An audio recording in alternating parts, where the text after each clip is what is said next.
Hey everybody, welcome to the fifth episode, I think, of the Mintplexity Podcast. My name is Jorrel Santos, joined as always by my co-founder, Tim. I mean, at this point, you can just speak my name. At this point, I mean, hey, we're missing the cadence. You got to say Timothy Karambat. This is the co-founder of Mintplex, formerly known as No, I'm trying something new. For personal branding. Oh, for personal branding? Yeah. Oh, no, dude, you're not taking the YC advice, and now you're trying to brand yourself? Oh, I'm going to have to... Yeah, just wait. I'm dropping a course on Coursera soon of how to do YC. I'm going to charge $10,000, how we're going to bump our MRR. So hey, dude, that way we'll get to Series A faster. You and I will both run a course. I'll do mine on 101. Those free Polygon drops, and then you actually make real revenue. There you go. That would be wonderful. Repeatable, recurring revenue. Who would have thought that was something that a business would need? I didn't think so. I didn't think so. But anyways, how's it going, Tim? How's the week?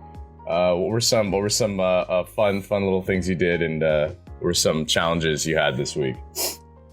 Definitely say one of the challenges I had this week was not even coming to terms. It was actually like having kind of like, I don't know, you ever have like that feeling where it's like, okay, like I'm pretty sure I'm right about something, but maybe I'm just crazy.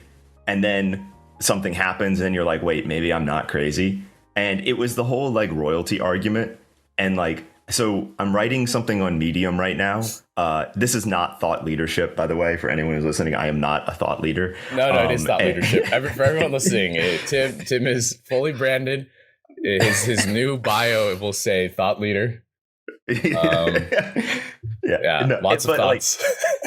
As I was writing it, though, it has to do with like the whole like royalty stuff that's blown up in NFTs. For anybody that doesn't know, essentially, it turns out, which this has always been evident if you've ever been launching NFTs, but royalties are only enforceable by the marketplace, and it is totally at their discretion to do so. And obviously, when you have competitors come out like Sushi or X2Y2, where they're just like, yeah, royalties, screw it, because we want to actually cater towards the people who make us money, the traders, right? Traders don't want to pay higher fees. So obviously, it's a race to the bottom on royalties. Well, now everyone has dropped royalties. Magic Eden, I'm sure most people listening to this maybe know about it. If any of you don't, Magic Eden was tweeting consistently like, oh, we're pro royalty, like creators deserve their royalties. And then not even 3 days or 4 days later from that tweet, they were like, okay, so we've decided to remove royalties. And it like they just like big like foot in mouth, like it looked horrible for them. And like as I was writing this article talking about basically like if we're going to move away from royalties, how do creators sustain their projects? And I'm writing this article, and I have just I honestly, it is so difficult and challenging to not write something that is like not a scathing kind of like roast of just the space of why that ever was even a good idea in the first place. It's like it's like, imagine if like car manufacturers made a royalty on every car they sold. Would they price their cars lower and then rely on secondary sales? No, they would never do that. No, they actually have to keep making new cars and selling the cars at a high enough profit to what, because they don't make any residuals, Or if you drive a BMW, you can pay a subscription for heated seats or something, I guess. I don't know. Yeah, no, see, they're moving to a recurring revenue model too, man. But it's just kind of ridiculous, though, in the whole space. Like if you just think of this, like, obviously, like, engineering me wants to go to, like, curves and, like, graphs, right? Like, think about your revenue, right? Like, you make money in one big kind of, like, almost like instantaneous action, right? Yeah, it's... And then... from there, It is only ever money down unless people are just constantly selling your project. And it's just like that. That doesn't make sense. Like, you're relying on people not wanting to be part of your community to make money. like who thought that was sustainable? Who was like, yeah, I'm going to build a giant project doing that? Like, no. Like, yeah, I mean, I remember our like really early conversations in what was it, all the way back in July. This is post NFT NYC, and we were like we were getting the vestiges of like, wow, this is like a model, at least for us, when we were just taking, like, we only had 5%, remember? Like, we only were doing the 5% stuff. By the way, that forced a lot of folks in the space to change too. And we did the paid deployment. So we changed from 5% to paid deployment because we're like, taking a cut off of every sale. That was cool, but now we're having the car issue. It was like, oh hey, we have to make sure a lot of cars are being bought and sold. Yeah, and then we were like, well, let's switch to the factory model where, okay, well, to just create a car, like you have to go and pay, right? Yeah, and that was pretty good. Like we were making a decent amount, but then we realized like there's just no demand for cars. Yeah, there's just no demand for like everybody at some point, especially in the NFT space, has a car now. Like they all have cars, and it's just like, how do you go and buy, like, how do you sell more cars if everybody has a car? You can't just give them more cars. Yeah, you make a mechanic shop to be able to, soup up their car. Yeah, give some added freaking value, man. Now I remember that because like we had like an existential crisis post NFT NYC. I mean, we went to July and we were like, okay, well, we still have YC. We're gonna just like continue to grow our revenue, keep pushing. Let's have some good projects. But then kind of became more obvious as we finished raising in September. It was like, frick, man, like our revenue just got halved, like because no one's selling cars, like like kind of. And not just our revenue, everyone's revenue was getting halved. I mean, OpenSea's didn't even get halved; it got 90% drop, dude. Freaking 99% drop, dude. That was insane. And then now you're seeing that cannibalization of like now OpenSea's trying to do like the Launchpad thing with a Mint site. And then which Magic Eden was doing. So they're stealing from Magic Eden. Magic Eden's borrowing from SushiSwap. Blur just got dropped, and Blur is just like a tool that, frankly, I think just is too late to the game. Like if that tool had come out 8 months ago, I think it would have gone nuts. If it had come out 8 months ago, no one would be using those like SushiSwap stuff. Everyone would be using Blur because Blur just has overall way more control over like all the exchanges and really fast transactions and whatnot. But it's too late. Like that's why we always say here, always be launching. ABL is the way to go in this space. ABL. Honestly, if you're not building new stuff, like we build stuff all the time. Like you remember the whole private NFT experiment thing? Like I just like it was just like a thing that we just wanted to try to do just to see what like reception was, and like people like the idea, but it's ultimately not like a product, it's just like a concept.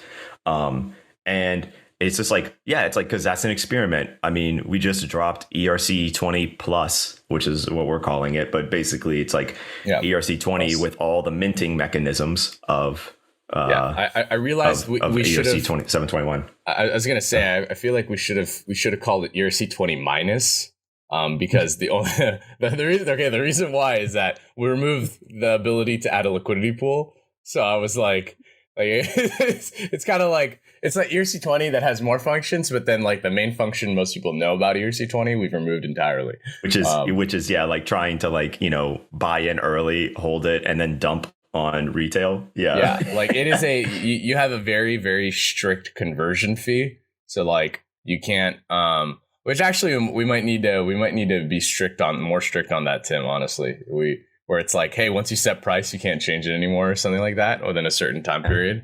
Some lunatic's gonna try and do like a 10 trillion supply with a 1 ETH mint price per token, being like, I'm about to make $10 million or some shit. And it's like, look at me, I'm a trillionaire. It's like all the law. Elon Musk. Oh yeah, dude. No, hell no. But around, you were working on ERC 20 plus for like the last few weeks here. I mean, I'd say like I don't think listeners, or actually a lot of people who flow through our Discord or Twitter, actually know why ERC 20 plus is so powerful.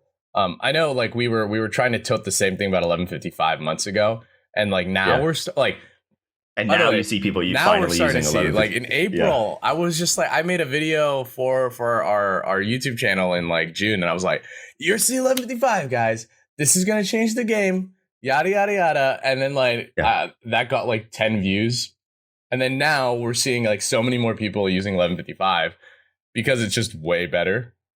Yeah.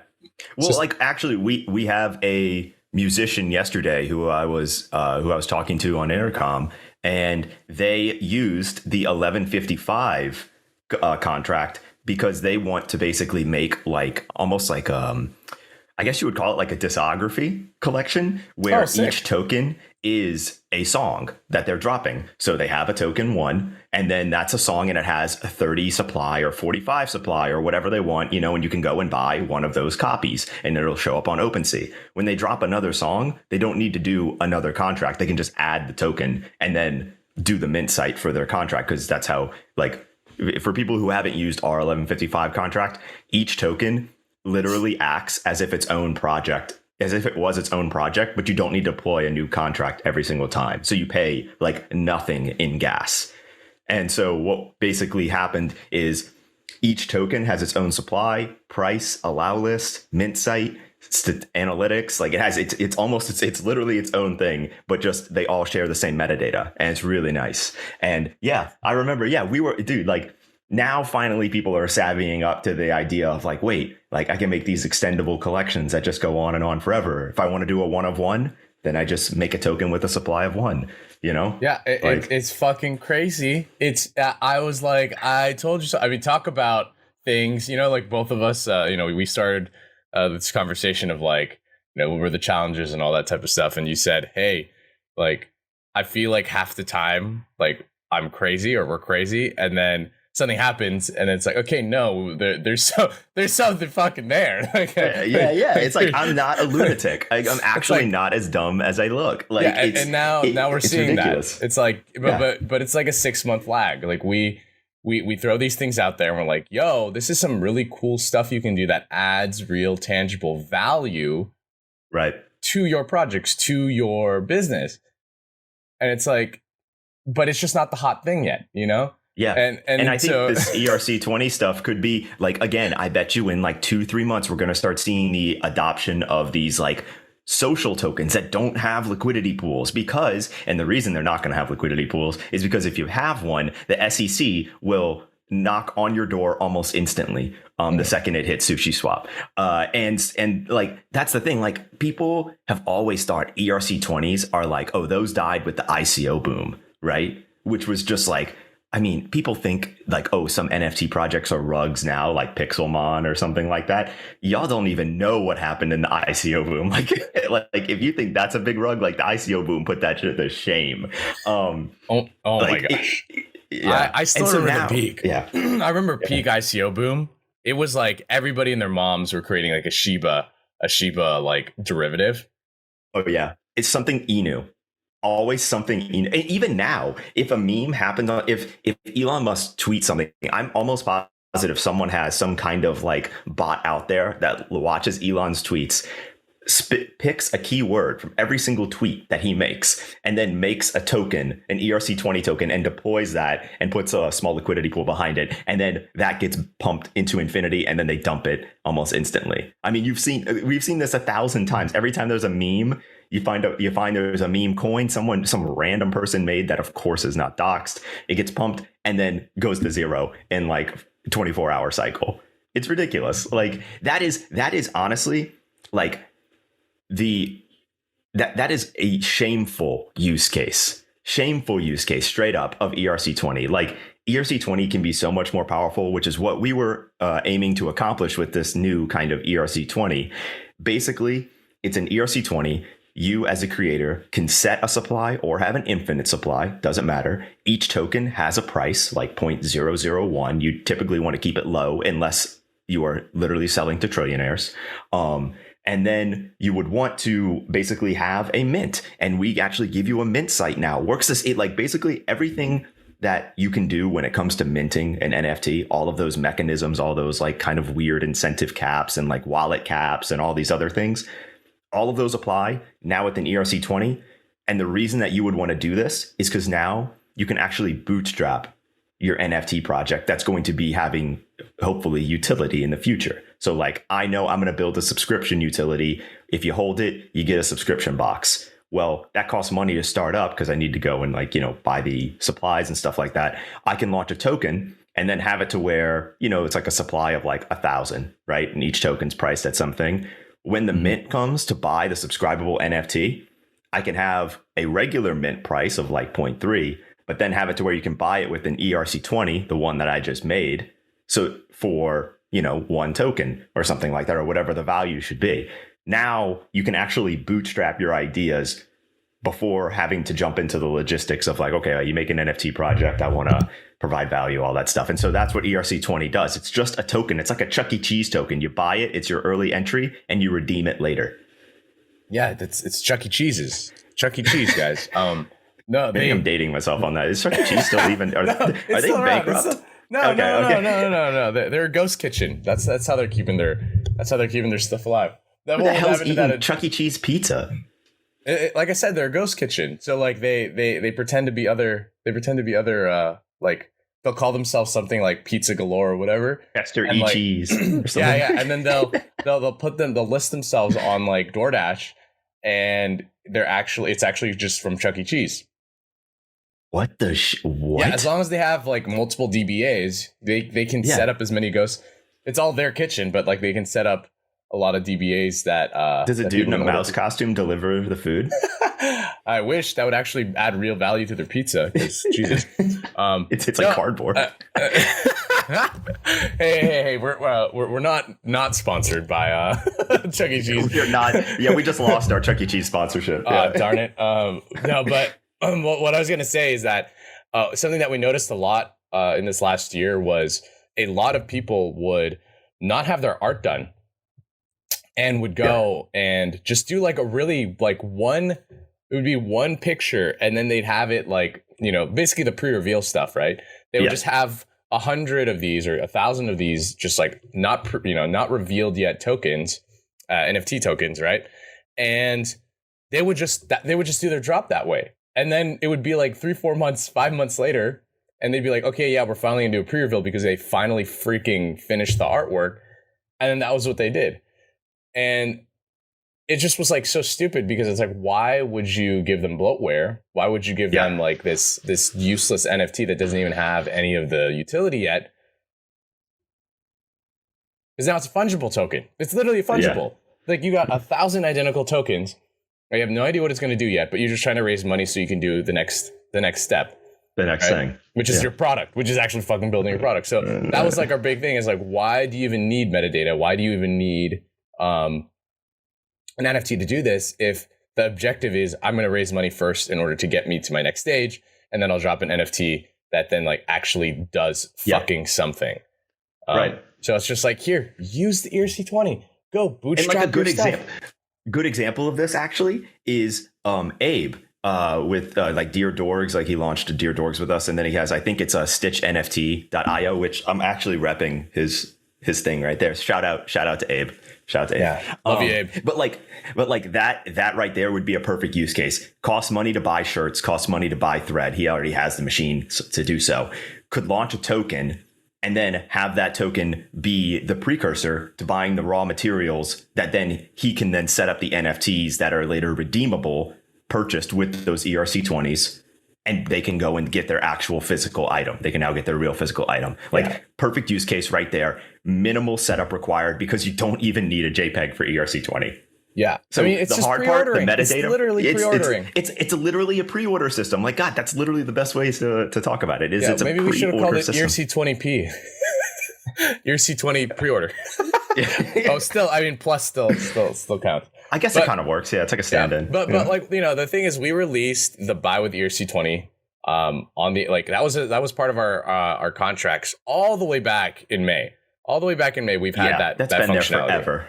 And so the thing is, it's like, we've always been focused on making sure that we create this really powerful like circular ecosystem within just using NFT technology. Like our mission is to literally build this NFT infrastructure, because you cannot build a business without this stuff working cohesively together. And we're getting really close. We're getting really close to the point where it's like all of these things, like if you were to launch a business or if you were launched to, a product, these things would come together really nicely. And like, that's the reason that our next shift in priorities is like satisfying our model and then focusing really hard on helping people like build their businesses around this stuff.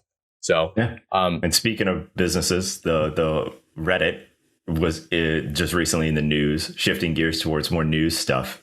Reddit with the, what is it? Well, how much was it? Like 300 or? Yeah, dude, the Reddit vault, 3 million. 3 million. Is that what it was? 3 million unique wallets. 3 million. Let's see. I'm looking at the tweet right now. That absolutely dwarfs the amount of wallets that OpenSea has connected to it. I'm wondering though, are most of those airdrops, like for example, like I have a Reddit account, I have a wallet, but Reddit doesn't know my wallet. So if they were to airdrop me my avatar or like my snoo or whatever it is that they have, like, would they just make a wallet for me and do it? Because if that, because I feel like that's a little disingenuous though, because I could just go through like, Twitter and just make an account for every single Twitter account that exists and then be like, my company, like we're responsible for like 500 million crypto users. And it's like, I mean, that's a good way to, I guess, if I don't know, if you're trying to like pump user numbers. Well, I think it's more like this, right? A lot of people have Reddit accounts, especially the internet native folks. Yeah. And with this vault, they don't need to make a wallet. They already have one. It's true. It's a server managed wallet because they probably don't have a private key to that. Yeah, the user probably don't have a private key. Yeah, but yeah, they're and okay. Here's the really cool thing I think that Reddit is doing is that their community points now sit on Nova Arbitrum. So their community points are literally an ERC20 that sits on Nova, which is it doesn't have liquidity. So it doesn't have liquidity. And right now, those community points are per subreddit. So like you as a mod of a subreddit can apply to have your community points in your community turn into an ERC20. Everybody can have their own Chuck E. Cheese tokens. Exactly. And what's crazy is that you can use those to reward people in your community. And you can actually set up like that. That's the whole reason they have like those new avatar stuff, whatever, is that you can actually buy stuff with those community points. You can actually buy avatar stuff. And so it's really buying cool. NFTs with ERC20. They're just doing it with their very, very specific tokens. That's all they're doing on a network that I think probably doesn't have as much adoption right now as ETH or Polygon. Yeah. But so gas transactions are probably like near zero. Arbitrum's hella fast. Arbitrum's insanely fast. So but it's crazy. It's like it's actually kind of nuts. And but the thing is, it's like I really want to focus on like the wallet part of this, right? Is that a lot of folks are trying to figure out like how do we make the wallet experience better for the end user? Absolutely miserable right now. I think anyone's used Web3 right now knows how miserable the experience is. It's like you'll get them all the way to like, hey, you guys can launch your own NFT, all this stuff, and then they like, but I have to make a wallet, and it's like, yeah, because if there's no ETH address attached to your contract, it's freaking useless. Yeah, and so it's like they get stopped there because they don't even know like what are private keys, where do I store these things, how do I remember them, right? And so I don't know, Tim, like what things need to happen with wallets for mass adoption? Honestly, I think the number one thing right now, the thing that's top of mind for me is security. Because I just think that like there are a lot of really cool wallets out there. You got like Coinbase Wallet, you've got Rainbow Wallet, which I'm not dumping on Rainbow Wallet. I like Rainbow Wallet, but I think its main claim to fame is that it's prettier than every other wallet. It is like the prettiest girl at prom. Like that wallet is by far the most user interface friendly.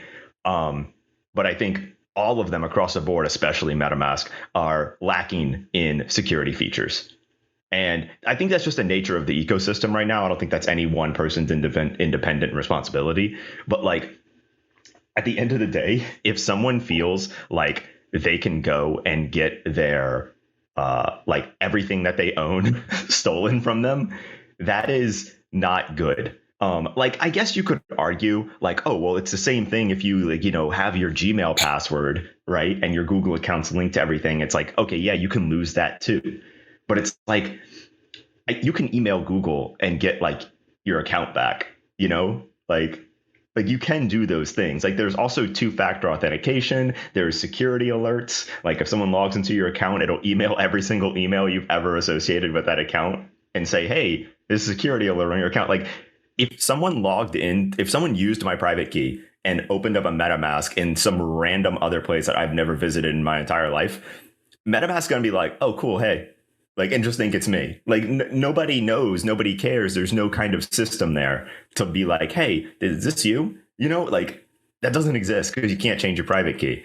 Something like that needs to exist because I think you have to service really like, you know, well, with graphs, it's the other side. So it's like right side tail, but, you know, like the lower 50 percentile kind of stuff, you know, like where people just are just like, yeah, I posted my social security number, you know, on chain, and then they got their identity. It's like people will do the most ridiculous thing imaginable, like, and lose everything that they own.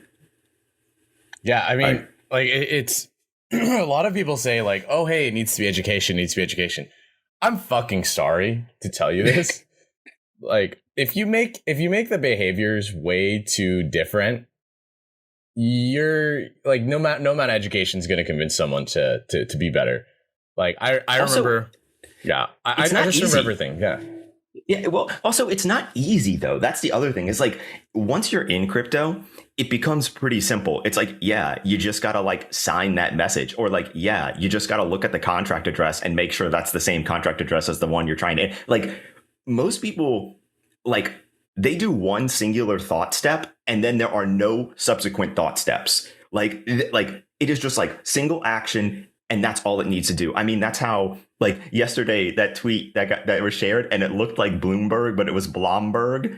And like and even though Bloomberg on Twitter is verified, right, which is supposed to negate stuff like that, that tweet still got quote tweeted at that like hundreds of thousands of times about how like Evan Spiegel was, you know, stepping down as CEO and Elon Musk was going to require. That's fake news. It's not real. But like all that people did was look at the icon, even though it said Blomberg, it was missing an O. It looked like Bloomberg, and that still got proliferated across the internet because that is how little energy it takes to do something like that. And to where with these wallets, like that's why phishing is so popular in Web3. There's a lot of money to be made if you live in a country that just where opportunity isn't that great.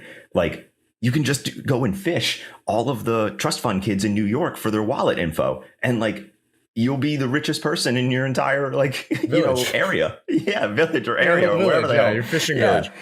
Yeah. No, and as I was saying, it's like I have to remember everything. Like we have to remember everything when you're going through the process, because like even when we're debugging stuff for Mintplex or when I'm doing any transactions like on any of these dApps, like I have to be like, okay, so I signed this, I signed that. So if anything happens where like transaction fails, I have to be like, okay, well, where how did that happen? Like, okay, what parts of it? Like, at what point did I mess it up? Yeah. And like, yes, you have logs.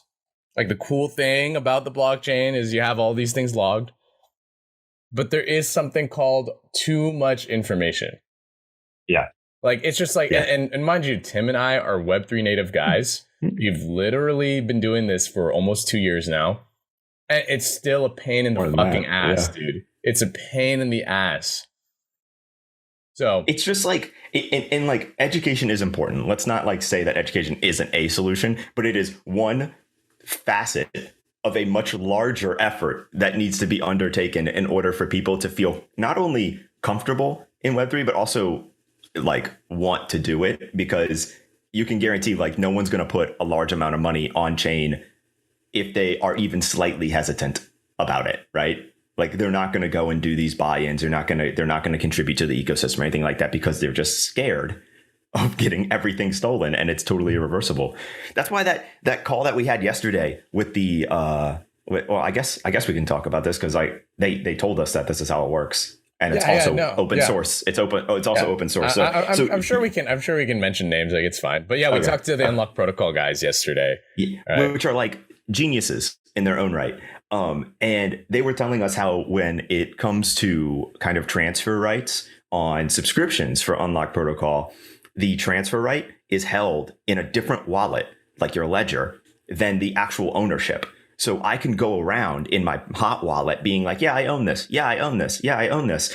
And then if someone compromises my hot wallet, they can't sell that NFT because the transfer right is actually on my ledger. And so that right there, I told them this when we were in the call. Why is that not standard in our ecosystem? That right there is much more consumer friendly. Like imagine if you could essentially make a Horcrux for your NFT where you can split the ownership into a different wallet. And the thing is that it's not a multi-sig. Someone could sit there and be like, oh, well, you could just make a multi-sig and solve that problem. You're wrong. Whoever just said that in your head, you're wrong, because multi-sigs have a whole bunch of user difficulty issues in their own right and often don't work with dApps. And so that right there is a whole problem, like in and of itself. So don't even come to us with that solution. Multi-sigs have a place, right? I Yes, think they do. if it's your vault, if it's your treasury, multi-sig makes a lot of sense. But if you're a business that is moving fast, moving quickly, multi-sigs are that is contrary. One part. They're literally contrary to moving fast because you have to get all parties to sign on stuff. That's like all the DocuSign stuff we had to do when we were accepting funding and things like. Well, there's like a different types of multi-sigs, and like, you can have it to where, only this person needs a sign, it'll pass, or you can make it a quorum or a consensus or something like that. It doesn't matter. That is also, by the way, if you're a business, you need to be educated on multi-sigs. You might not even know they exist. So now there's a problem there. And then you have to try to make them work with your browser wallet. And then everyone has to agree to let multi-sigs use their dApps and not have that be a problem. As you can tell, this is a mess. Yeah, wallets are literally like NFTs might have been the thing that got everybody interested because it's so easy to understand. But wallets are, I think, the biggest barrier for actual adoption. I do not think unless we can crack that code, that we'll see anybody using crypto in the most effective way. It's just, and wallets are hard. Like, they are not to be trifled with. Like, I mean, security is obviously a very important one, but also like maintaining who gets the private key, how to keep it secure, how to keep it to where if it's a browser based wallet, that key isn't accidentally leaked anywhere in either like local store or in just like actual computer memory. Like there's like a whole bunch of security issues there that you want to be aware of. It's not easy. It's not easy. I'm not saying that this is an easy problem and it's a shame that we haven't solved it. It's a difficult problem in its own right. And there needs to be a better workflow for it. And honestly, I think one of them could be people just being able to sign in with their Gmail or their email or something like that and just getting an account. But now you have step 2. To do anything on the blockchain, you have to pay for it. How do you get them crypto? And that's a different problem. That's on board. That's on ramps. So like, it's a multifaceted problem. Education is one piece to the puzzle, but there are about 30 other pieces we know about and about probably 1,000 others that we don't know about.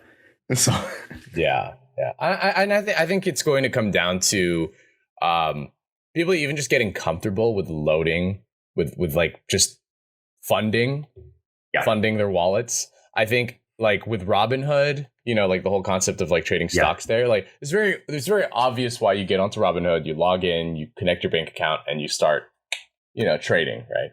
Yeah. Because you're there, you're going to put money in and get money out, all that type of stuff. And I think with wallets, the even within the wallet's own interface, it's very abstract about like where money becomes like necessary. Crypto. Crypto. Because like, I mean, like even for me, when I first, it's almost been like a year and a half already now. But like when I first downloaded MetaMask and I loaded up, I was like, hey, how do I get crypto on here? And it's like, well, you can go to a DEX or a central exchange. And I was like, okay, so I need to go on Coinbase or Kraken. And it's like, okay, cool. So I went on there and then I had to make another account and then I had to go from there and then I could go and fund my stuff. And then now there's a bunch of like fiat on ramps and off ramps that use credit card and whatnot. But that's still way too much friction for me to be like, okay, well, how do I need to just be able to like load my wallet immediately. Like, and then I can just start doing stuff. I remember how bad things were when like pre MetaMask, when everything was like, I think it was like I forget the name of the extension. It was like My Ether Wallet or something like that. It wasn't even an extension, I believe. It was like a program. It was like My Ether. It was dog shit. It was like it was absolutely horrible. It just a lot has happened. A lot has progressed. But everyone's talking about mass user adoption. Like mass user adoption isn't like there can be a killer use case right now for NFTs, DeFi, whatever. None of that matters unless people can get a wallet, because that's the actual top of funnel problem. Mm-hmm. So I don't know. It's a long road. There are still people out there that don't even have an email. Just want to throw that out there. There's still people out there who when I worked for the fiber optic company. I think it was like something like, so this was in South Louisiana, so you have to imagine that as well. This probably isn't true in California. I think it was 30-something%, so like a third of the customer base were still on twisted copper pairs, like pretty much doing like broadband, like I'm talking like 256 kilobyte kind of bandwidth shit. Like, yeah, like it like really bad. Like, just to give you an idea of also like, well, America has a really bad internet infrastructure problem, but that's a different problem all in itself. But like, yeah, some people don't have email, and some people don't even have regular like fast internet. Like, exactly. So how are you going to put a mining rig in the middle of, you know, bum ass nowhere, Montana or something? You know what I mean? Like, you just can't. Twisted copper pair, yeah. A twisted copper pair, yeah, dude. Yeah, you wouldn't be able to do it. And so I mean, and that's the reason that a lot of these other solutions as well, like, you know, they say, okay, just use your phone number, right? It's like, okay, so log in with phone number or whatever it may be. But then once again, you still come down to the issue of, okay, well then how the hell do you load your wallet with money, right? Yeah. And so then that comes down to, okay, well, you pay with fiat. Okay, cool. But now you've gotten to the point where you've gone through 6 steps just to get somebody to have money in their wallet, and their wallet is somewhere secure. That's also assuming that they're banked. And that's assuming that they're banked. That's assuming that they're not putting cash under their mattress. Oh my goodness. Yeah, that's assuming that they're not going to the local 7-Eleven in like, who was saying that that's like, not, it wasn't 7-Eleven, but they go to like a gas station and they actually turn like, I think, I forget what the local currency was called. I think they said it was like a peso or something like that. And they actually go, and that is how they do their exchange on board and off board. Like, because Coinbase doesn't operate there. Yeah, Rio's team. Rio's team in LATAM, they literally work with local like gas stations, ATMs, all that stuff, currency exchanges, like merchants. Yeah, and it's great. Like it's crazy. Like that's why it's like you have to make the wallet experience so seamless that it just feels like you're just like putting money on a debit, like literally on a gift card. Literally, on like a Visa gift card. It literally should feel like you are putting money on a Visa gift card, and it's associated with your account, and boom, you're good to go. And whether maybe that's an idea. Start selling Visa gift cards that turn it into crypto.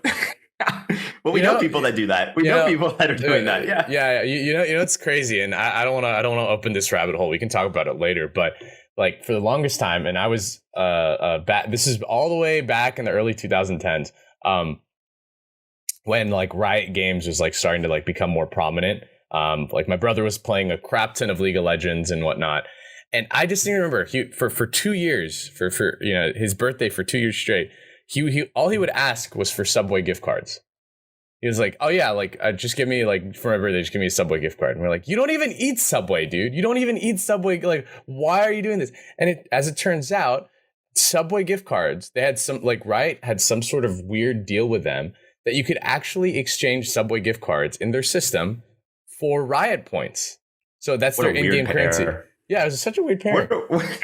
Such a weird thing, but it was like a meme. It was like, oh yeah, buy that Subway gift card, and like, oh yeah, it was like not an insinuation, but like it was implied, like if you were asking for Subway gift cards, it was because you were trying to play League of Legends. That's insane. It's kind of like, I guess, when the, you know, like when the IRS calls you on your phone and says, oh, you have a big tax bill due. Anyway, buy $500 worth of like Starbucks gift cards and mail them to this arbitrary address, this arbitrary PO box. Yeah, that's legit, right? Yeah. And so, but the thing was, they were actually using, for some reason, I don't know why it was Subway, but like, yeah, you just literally bought a Subway gift card. You'd use that card in, like, you could type that in, put it into the store, and it would work. It would literally give you like 1,500 like Riot points. Like, you couldn't turn Riot points into Subway gift cards, could you? No, you can't do the. Oh, okay. Yeah. No. Otherwise, Riot points would become a security. So, that's true. You can buy footlongs. Yeah, you could be arbitraging, like, based on like the price of the footlong and the price of Riot, you could arbitrage the system. You know what I mean? But that's what ended up happening is that, back in those days, that's what they were using initially, because there was no place you could buy like Riot gift cards or anything, and their credit card system was like less robust, their transactions, and so not very many people were using the credit card stuff, so they just got these Subway gift cards, and then what a weird story. Yeah, but that's what I'm saying. It's like there are really interesting ways to take advantage of crypto conversions that should make this process easier. Like, how do you load these wallets without having to go through all these hoops and layers and legally stuff? Legally, yeah. Legally.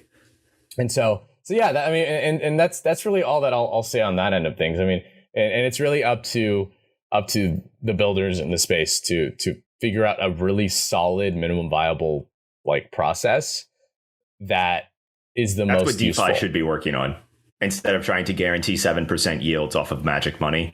Like maybe they should be working on that problem. That seems more up their alley. Yeah, I mean, and the thing is, it's like there's only a certain point where money is enticing, because a lot of these folks, remember there's this thing that I don't really like this school of economic thought, but the Chicago School of Economics, by Milton Friedman, he was the one who created this concept. Basically, he's like, in the long run, everyone is dead. That would be true, yes. So it's like, why do you care? Because in Keynesian economics, you say, oh, but like, in the long run, we'll hit equilibrium, and in equilibrium, everything will be great. And then his argument was, well, in the long run, like, there are people out there who will like literally be dead before we even get to equilibrium. So like, why would we go and focus on long?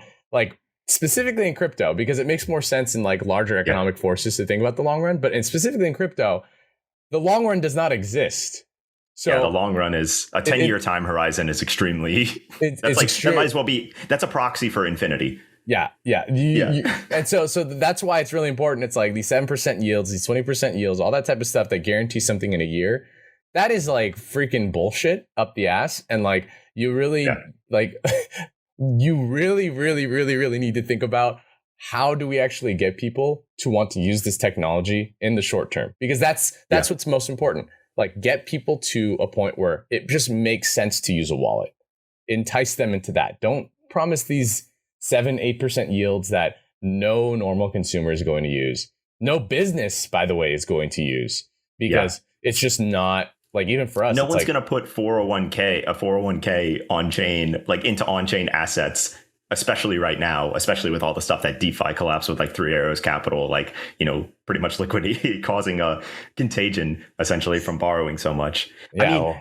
I remember when we were raising our pre-seed before YC, before we got in, which, by the way, for anybody that doesn't know, we did not raise any money during our pre-seed.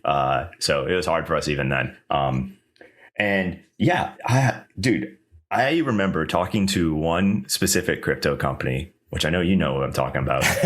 But they were taking profits that they were making and staking them in a very popular at the time protocol that is named after a Greek letter. And basically they were using the profits, quote unquote profits from that, to pay for end salary.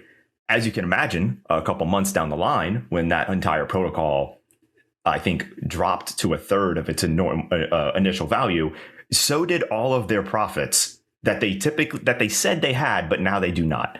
And they also now lost the way for them to regularly pay salary.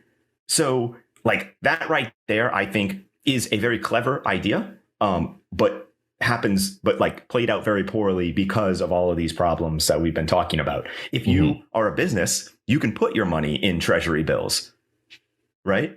But if you are, and treasury bills right now pay very well because interest rates, but historically they don't pay that great, and it's like imagine a business trying to do that in crypto. Someone did, and they got completely destroyed. right? Like that right there is unacceptable, and that right there would stop a business from participating in on-chain economics. Like, yeah, absolutely. I mean, it was funny. We even, oh my gosh, dude. I have one last thing to say because you brought that up. I remember distinctly. This was in February, and this is when we were like, and we were naive as hell. We were naive as hell about like what could be done with the space because we were still peak bull. We were like, well, if we raise like $1 million and then, we're getting like a 15% yield. Oh, well, that would be enough to just pay our salaries. Like, and then, we could spend the money on other things because 15% of $1 million is 150K.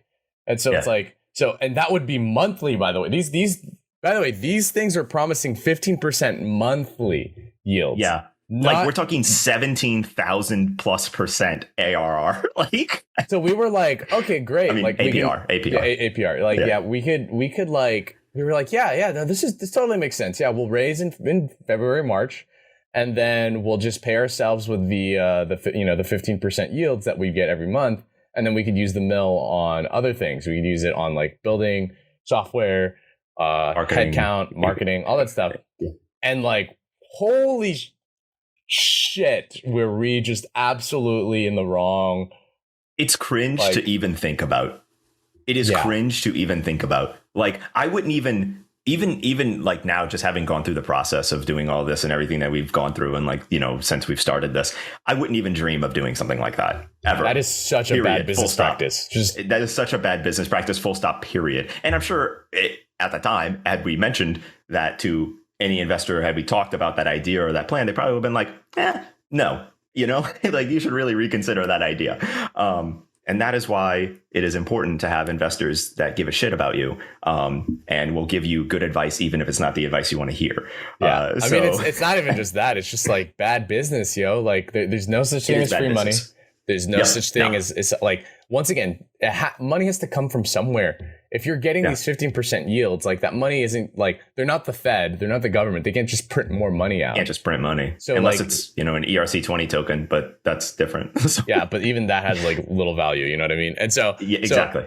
So that's like the whole kind of lesson there is if the money is coming from nowhere, it's not coming from nowhere, it's coming from somewhere, right?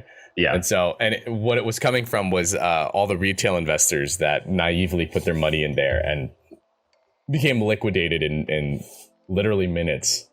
Yeah. In some of these protocols. When it turned down, it turned down fast. So it was like bank runs 2.0, except the banks were. Except this time you didn't even have to go stand in line at the bank. No, you just saw a number go down, and your portfolio that used to have 100K now had 1K. Yeah. Oh, God. Great. We made bank runs faster. It's more like a bank sprint, actually. Oh, dude. Yeah. So, 100%. Yeah, dude. There was no running. This was like Usain Bolt. Like everybody was trying to get their money out before all the liquidity disappeared. Yeah. So God. But anyways, what a great time that was. What a great time. And like I said, in conclusion, there's a lot of stuff that needs to be done in wallets. Check out the ERC20 stuff that we're building out. And yeah, like we need to evolve the space in a way that just makes a lot more sense for businesses and consumers to use. Because right now it's way too focused on like these lofty, this is the currency of the metaverse, all that stuff. It's like, no, there's a lot of steps in between to get us to the point where a lot of folks have a reason to come into the space. And we need to move away from calling NFTs. We need to treat them how they really are, which they are tokens, right? Yeah. Like NFTs that people see these days are literally just digital collectibles. But then NFTs, as they should be, are non-fungible tokens that are tokenized, like they're tokenization of data. Tokens. They're tokenization of data. That's literally the best way to put it. That's literally it. So let's move back in that direction, everybody. Everybody's listening out there. But yeah, any last thoughts, Tim, as we end this episode of the pod? No, we can talk about the royalty stuff next pod, actually, because I mean, I know that's kind of like hot topic right now, but we briefly mentioned it a little bit in the beginning, but there's a lot more that goes into that. Yeah, it's a whole different pod in and of itself. Yeah, that's easily like a 20-30 minute conversation on its own. So we'll dive into that. We'll dive into royalties next episode. Okay. All right, sweet. Well then, everybody, thank you so much for listening and dragging your feet through this. And we'll talk to you all next week. All right. Thank you.